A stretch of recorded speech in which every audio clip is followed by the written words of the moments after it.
And I guess we should just have a conversation about what Nick Castellanos had to say.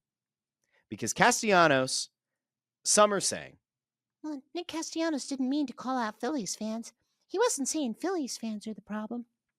He wasn't saying that the Phillies fans are the reasons that the players are having a real hard time. You know, it's not him saying that the Phillies fans are an issue.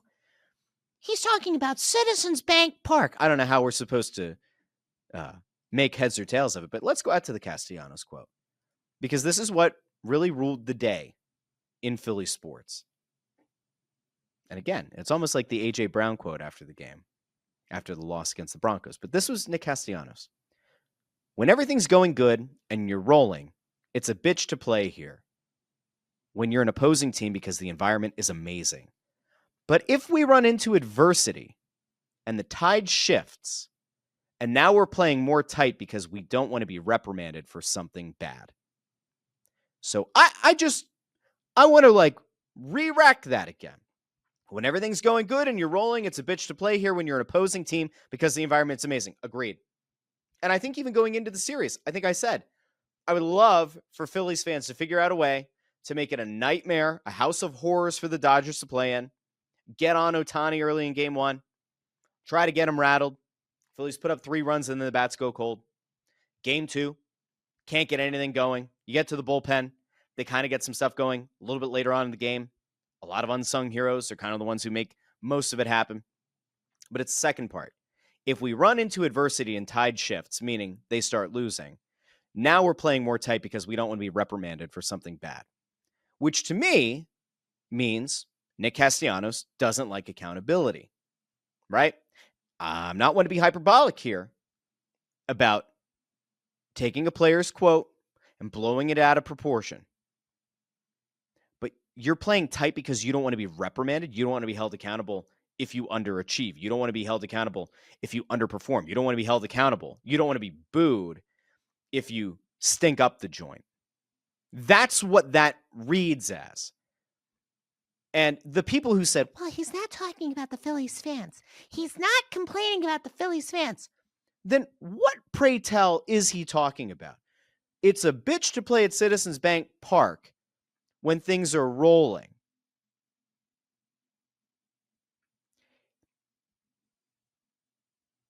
But if the tide changes, if the tide shifts, we're playing tight because we don't want to be reprimanded. Who, pray tell, is Nick Castellanos talking about? The ghosts? Is he talking about the vendors? The hot dog people? The concession folks? Is he talking about the crab fries? Is he talking about a slice of pizza? A hot dog that's half eaten and thrown in the garbage? An empty cup of beer? An empty souvenir helmet full of melted ice cream? Who, pray tell, is Nick Castellanos talking about? Of course he's talking about the fans. Of course he's talking about the people that are mercilessly booing a team that is largely unchanged from 2024 and previously 2023. Of course he's talking about the fans. Who else is there to talk about? And it's rich coming from him. Because need I remind people? Of course I don't. You're all smart people. But I'll remind you anyway. Nick Castellanos was brought in here to be a difference-making bat from the right side of the plate. A guy that you could theoretically split up a Harper and a Schwarber. A guy that you were supposed to theoretically be able to bring in here and provide, at the very least, protection for Bryce Harper. Has he been that? Is Nick Castellanos an everyday player?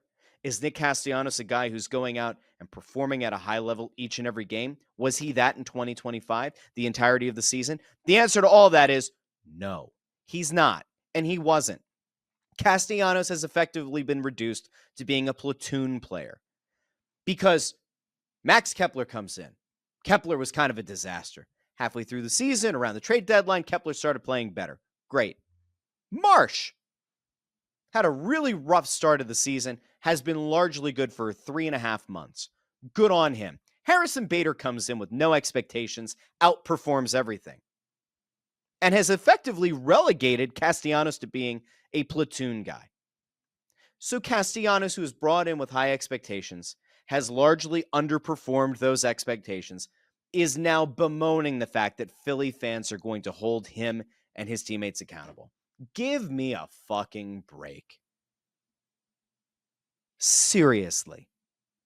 This fan base has gone to bat for Nick Castellanos. There have been people who've been critical. There have been people who have called out some of his boneheaded comments in the past. But I would argue that the fans have largely been more forgiving of Nick Castellanos than the media has been.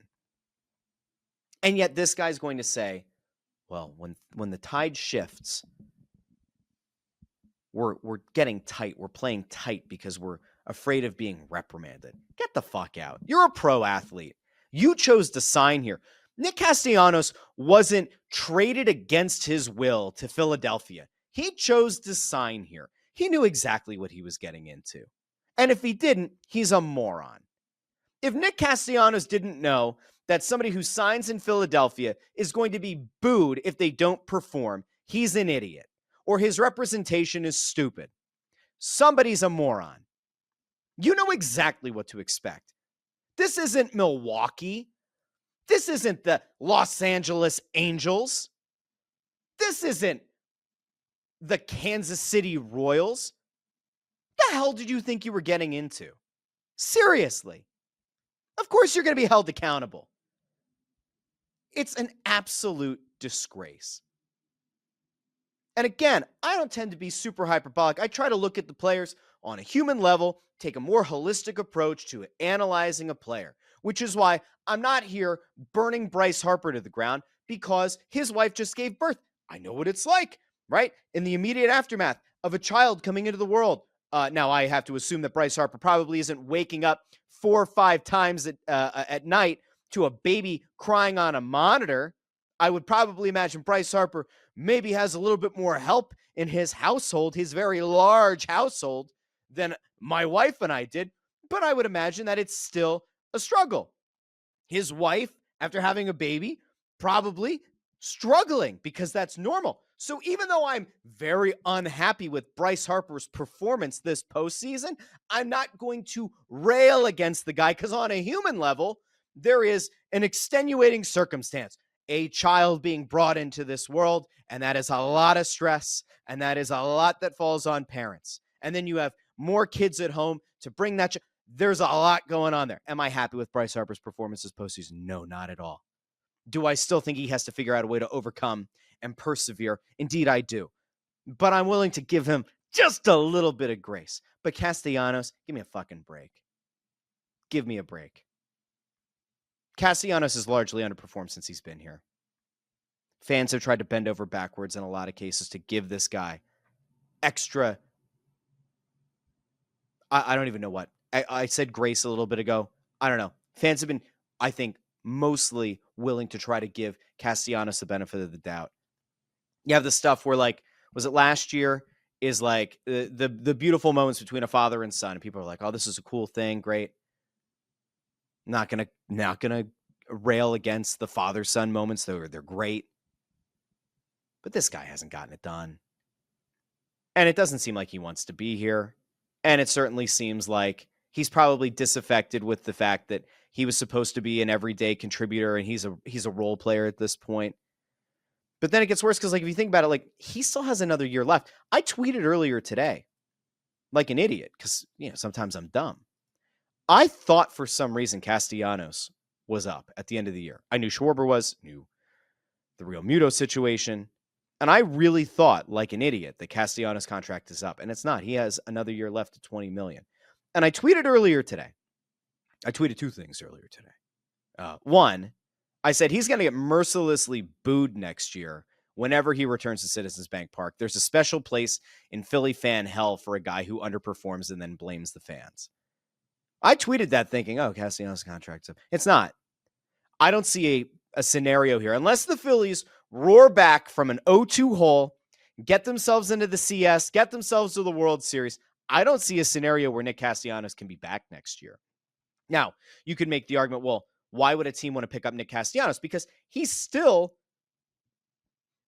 a somewhat productive right-handed bat, But this thing has gone so far sideways at this point. This thing has soured to such an extent. I don't know how you could possibly bring him back next year. What exactly are you hoping to get out of Nick Castellanos if he returns next year? I think he'll be gone. I think he will get mercilessly booed, and he brought a lot of this shit on himself. I don't feel bad for him. He can go whine and cry wherever he wants. But it is absolutely ridiculous to look at the situation and say, well, we're playing tight because this place goes from being a bitch to play in to a place where we're going to be, we're afraid of being reprimanded. Grow the fuck up. You're a pro athlete. Figure it out. The role players on this team figure it out. The guys who are unheralded, the Marshes of the world, the Baders who came in with no expectations, the Stotts who have previously been bigger contributors and are still just trying to figure it out right now, they're not out publicly bemoaning the fan base. And then that gets me to a thing that Bryce Harper said today where, like, I don't hate the comment, but Bryce Harper, this was transcribed by John Clark, and I think there's a video going around, but I'm not going to play the video because it'll make me even angrier. But Harper today was asked about Castellanos' comments. And we know that Harper likes to pander. It's kind of his thing. But this was Bryce Harper's response. He said, quote, I love the bank. I love the fans. I boo myself if I get out. If we deserve to be booed, they spend their extra hard-earned dollars to support us. They expect greatness out of us. We've got some of the best fans in baseball. They make me better. I enjoy it. I puked. I honestly was like ready to puke in my mouth. I know this is exactly. This is what we want to hear in Philadelphia. This is what we want to hear. This is taking accountability. It's pandering. It's pandering. I boo myself. Stop. Stop. Please, just stop. Again, I will extend a little bit of grace, a little bit of human dignity, because he and his wife just brought another child into this world, and the postpartum time is just very stressful, and so I'm going to just try to give it to the guy. But I don't need that. This is too far on the spectrum. If Castellanos being a bitch is on this side of the spectrum, Harper saying, I boo myself, that's on this side of the spectrum. I don't need that either. I need something in between. And now he did kind of say something in an extended clip that was kind of like, you know, if there are guys who kind of feel differently, I don't agree. Okay, fine. He doesn't boo himself. Stop. We have some of the best fans. Great. They spend their hard-earned dollars. You don't have to say that. We all know. We've all looked at ticket prices to come out and cheer for this dog shit team. We've all tried to figure out, do I really want to spend $250, $300, $400 a ticket to come out and support a team that is largely unchanged for back-to-back-to-back seasons, that has come up small in the postseason, back-to-back years? Do we really want to spend that money? And a lot of people did. And they went out and they supported. And they got on Shohei Ohtani early. They seemed to have him somewhat rattled on the mound in Game 1.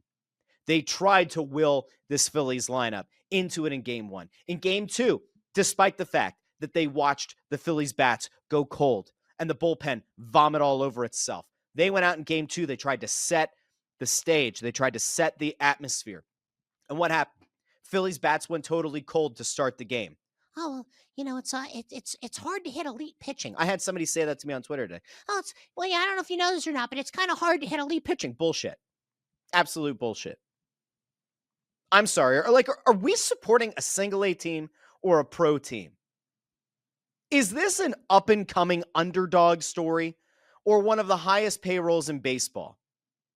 Is this a team with no championship pedigree or one that has an owner that says, I want my fucking trophy back? Which one is it?